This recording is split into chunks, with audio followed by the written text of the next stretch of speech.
بدلیں زندگی زیتون ٹی وی۔ اللہم صلی علی محمد وعلی آلہ وصحبہ وسلم۔ زیتون ٹی وی۔ فرمایا کہ حضرت دامت برکاتہم یہ شعر رحمۃ اللہ علیہ یہ شعر اکثر پڑھا کرتے تھے۔ آرزوئے خون ہو یا حسرت پامال ہو، اب تو اس دل کو تیرے قابل بنانا ہے مجھے۔ آرزوئے خون ہو یا حسرت پامال ہو، اب تو اس دل کو تیرے قابل بنانا ہے مجھے۔ اگر آدمی یہ طے کر لے کہ میں نے رمضان میں اپنے اللہ کو منانا ہی ہے اور اپنے اللہ کو پا لینا ہی ہے، اور پھر اپنی سی ہمت اور کوشش شروع کر دے، تو میرے عزیزو یہ ہو نہیں سکتا کہ اللہ سچی طلب کرنے والوں کو یہ دولت عطا نہ فرمائے۔ لیکن اندر یہ دل طے ہو کہ اب تو اس دل کو اے اللہ تیرے قابل بنانا ہے۔ رمضان نا تربیت کا مہینہ ہے۔ آدمی یہ دیکھے کہ میری زندگی میں کہاں کہاں کمزوریاں ہیں، اور پھر ان کمزوریوں کو اس مہینے میں قابو پا لے۔ جتنا آدمی اپنی کمزوریوں سے باخبر ہے اور کون جانتا ہے؟ زبان کا تیز ہے، غصے کا تیز ہے، عبادت کا چور ہے، مال میں طبیعت میں بخل ہے، بدگمانی ہے۔ ہر آدمی جانتا ہے کہ کہاں کہاں کمزوریاں ہیں۔ عبادت میں کمزوری ہے، اخلاق میں کمزوری ہے، اللہ کا حق ضائع کرتا ہے، مخلوق کا زیادتی کرتا ہے۔ تو یہ ایک تربیت کا مہینہ ہے، تو آدمی ان کمزوریوں پہ قابو پا لے، اور کوئی ایسا نہیں ہے جس میں کمزوریاں نہ ہوں۔ تو اس مہینے میں آدمی اپنی کمزوریوں پہ نظر رکھے اور پھر ان پر قابو پانے کی کوشش کرے۔ کہاں گڑبڑ کرتا ہے؟ اخلاق میں، عبادت میں، مالی لحاظ سے بخل کرتا ہے، یا غصے کا تیز ہے، یا زبان بے جا استعمال کرتا ہے، یا اس کی نگاہیں آزاد ہیں، یا دل نہ جانے کون کون سے وادیوں میں گھومتا رہتا ہے، کیا کیا سوچتا رہتا ہے۔ تو یہ آدمی کی زندگی میں کمزوریاں ہوتی ہیں، اس مہینے میں ان پہ قابو پانا ہے۔ رمضان صرف افطاری کے لیے، سحری کے لیے، تراویحوں کے لیے، اس کے لیے نہیں آتا۔ یہ تو سال بھر میں جو کمزوریاں لگ گئی زندگی میں ان کو پر کرنے کے لیے آتا ہے۔ جہاں جہاں سوراخ ہو گئے، جہاں جہاں کمزوریاں آ گئیں، جہاں جہاں ٹوٹ پھوٹ ہو گئی نا زندگی میں، دین کے لحاظ سے، ایمان کے لحاظ سے، اس ٹوٹ پھوٹ کو ٹھیک کرنا ہے۔ نئے سرے سے ایک توانا مسلمان، ایک صحت مند ایمان والا، ایک طاقتور دیندار، یہ رمضان ہے۔ کہ رمضان کے بعد اس کی زندگی وہ نہ ہو جو رمضان سے پہلے تھی، جو کمزوریاں تھیں وہ الحمدللہ پوری ہو گئی۔ یہ رمضان اس لیے آتا ہے، ورنہ سرسری انداز میں اگر آپ نے رمضان گزار دیا تو اس میں تو اللہ کی رحمت ہے، خاص متوجہ ہے، کچھ عبادات میں اضافہ ہو جاتا ہے، کچھ نیکیوں میں اضافہ ہو جاتا ہے۔ لیکن جیسی اللہ کی رحمت کا یہ سلسلہ ختم ہوتا ہے تو وہی کمزوریاں پھر غالب آ جاتی ہیں، وہی کمزوریاں غالب آ جاتی ہیں۔ جماعت میں سستی تو سستی، تکبیر اولیٰ کا اہتمام نہیں تو نہیں، نفل کبھی پڑھے کبھی نہیں پڑھے، زبان میں احتیاط کوئی نہیں تو نہیں ہے، آنکھ آزاد ہے تو آزاد ہے، دل میں ہر وقت دنیا کے خیالات ہیں، بس خواب بھی اسی کے ہیں، جینا بھی اسی کے لیے، دن میں بھی اسی کے لیے، ایک تماشا ہے زندگی کا۔ تو آدمی اس مقدس مہینے میں نا ان کمزوریوں پہ قابو پائے۔ ہر وقت آدمی دنیا ہی سوچتا رہتا ہے، اس سے بھی کوئی بڑا نادان ہوگا، بیوقوف ہوگا۔ اس رمضان میں اللہ سے اتنا تعلق بنے کہ اس کا دھیان رہنے لگ جائے، آخرت اتنی اس کا اتنا استحضار ہو کہ اس کے خیالات آئیں، کس کے لیے جی رہے ہیں، کس کے لیے زندگی گزار رہے ہیں، کیوں دنیا میں آئے ہیں۔ پھر رمضان ہے تو یہ رمضان آتا ہے کمیوں پر، کمزوریوں پر، جہاں جہاں زندگی میں ٹوٹ پھوٹ ہوئی ہے اس کو صحیح کرنے کے لیے، ان پر قابو پانے کے لیے مشق کرے آدمی۔ اس رمضان میں مجاہدہ کرنا آسان ہے، ہمت اس لیے کہ الحمدللہ فضا ہوتی ہے، ماحول ہوتا ہے، اللہ کی خاص رحمت ہوتی ہے، وہ چلا رہی ہوتی ہے۔ چلو بھائی سال بھر تو ٹھیک ہے کبھی ہوتا، اب رمضان میں مجال ہے میری ایک نماز رہ جائے، جماعت سے رہ جائے، تکبیر اولیٰ سے رہ جائے، آگے سے آگے بڑھے۔ بس اوقات مغرب افطاری کے نظر، جماعت افطاری کے نظر، مسجد کی نماز افطاریوں کے نظر، لا حول ولا قوت الا باللہ۔ تو یہ جو مقدس مہینہ ہے نا، اصل یہ ہے کہ جہاں جہاں میری زندگی میں کمزوریاں ہیں دین ایمان کے لحاظ سے، ان پر میں نے قابو پانا ہے۔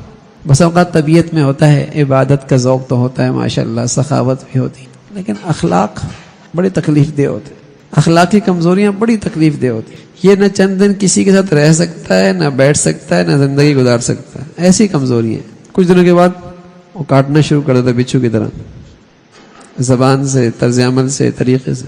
یہ سخت کمزوریاں ہیں زندگی میں. تو ایک نیا انسان، ایک نیا مسلمان، تازگی اس کے اندر آ جائے، نئی زندگی آ جائے، یہ ایمان ہے، یہ ایمان ہے. پھر مزہ ہے رمضان کا.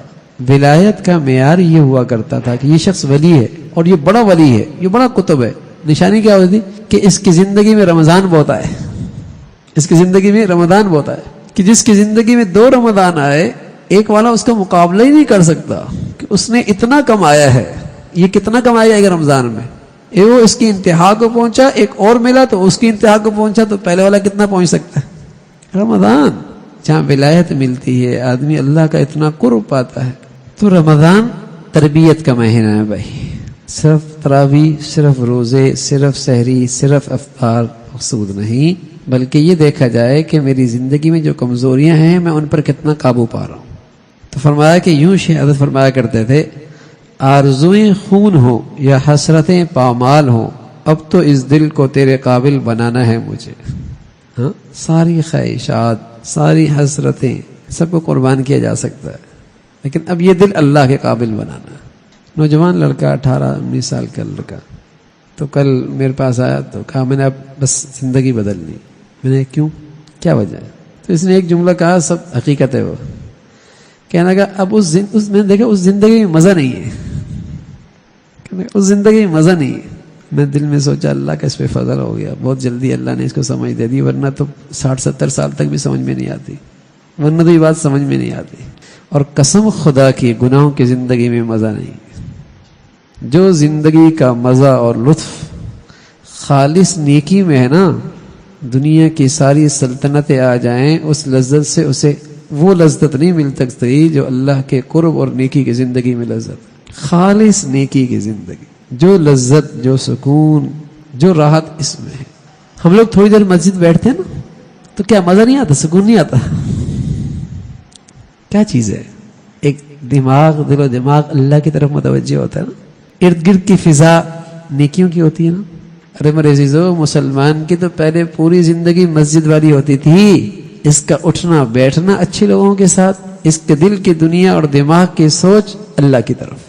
کاروبار کر رہا ہوتا تھا، تجارت کر رہا ہوتا تھا، زراعت کرتا تھا، بچوں میں رہتا تھا، گھر کے کام کاج میں لگا رہتا تھا، لیکن دل و دماغ کی سوچ اللہ کی طرف، آخرت کی طرف.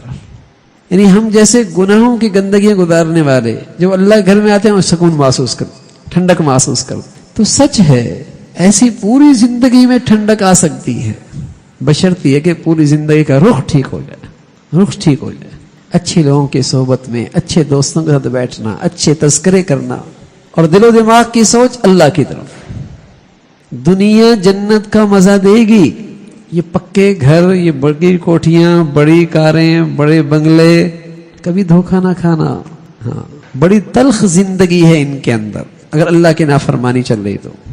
سادہ کپڑے، روکھی سوکھی، کچے گھر، بے سر و سامانی کی حالت میں نیکی کی زندگی ہے. جنت کے مزے لے رہا ہے، وہ جنت کے مزے لے رہا ہے.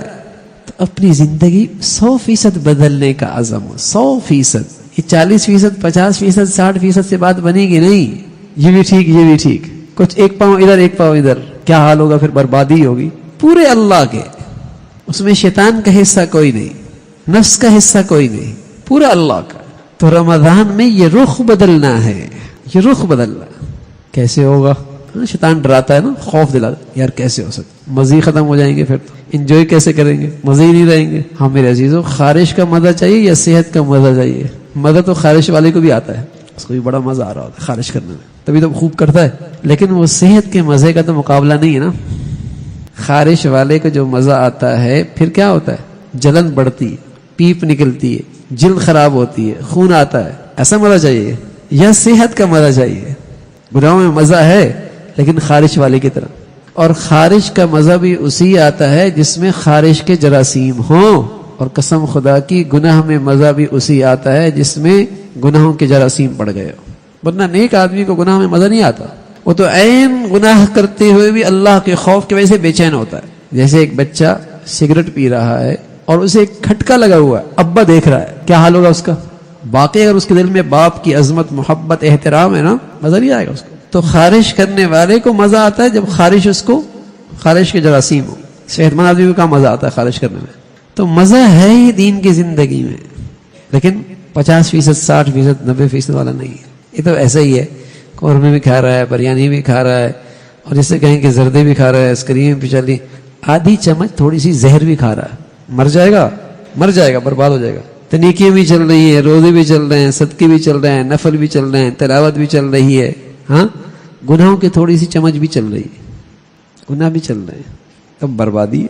تو رمضان بھائی تربیت کا مہینہ ہے، 100% اللہ کا بننا ہے، 100% اللہ کا بننا.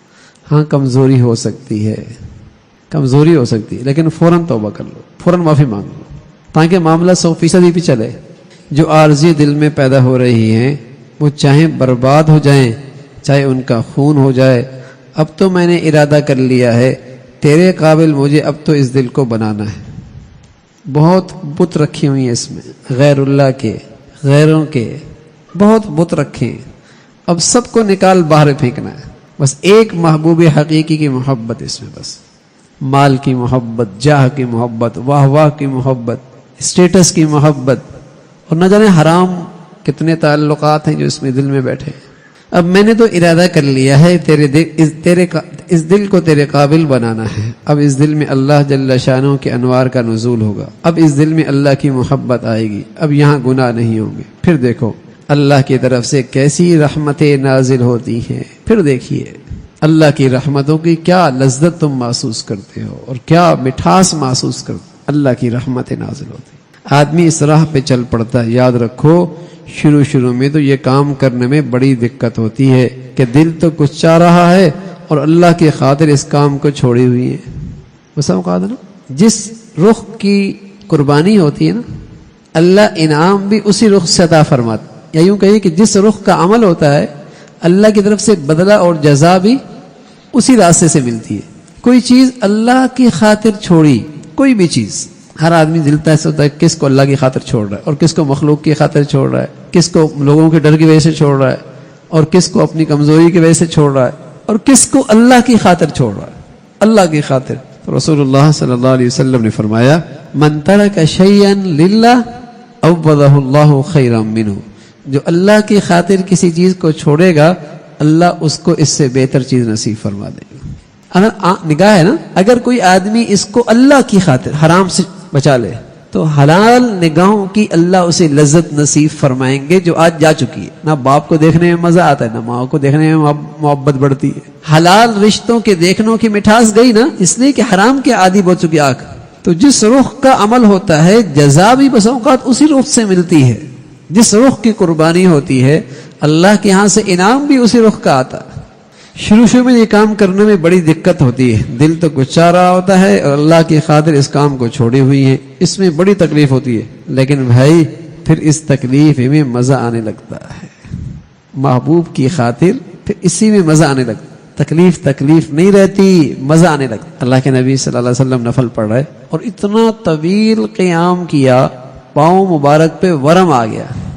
اتنا مزہ آیا اس کھڑے ہونے میں کہ تکلیف میں کیا، اس تکلیف میں بھی مزہ آ رہا ہے. بس اگر آدمی حرام کام کر رہا تو رات بھر جاگتا ہے، ارے نیند نہیں کر رہا لیکن اسے جاگنے میں بھی مزہ آ رہا ہے. یہ حرام کی لذت سے آشنا ہے نا، یہ حرام کی لذت سے آشنا ہے. اگر یہ حلال کی لذت کا عادی ہوتا تو پھر مجاہدے کے اندر بھی مزہ آتا. اب تو جی گھبراتی ہے نا، ذرا سے رکعت لمبی ہو جائے، ذرا تلاوت لمبی ہو جائے، ہاں ذرا مصلی میں بیٹھ کر تلاوت کرنے کا جی نا بس یار بس بہت ہو گیا.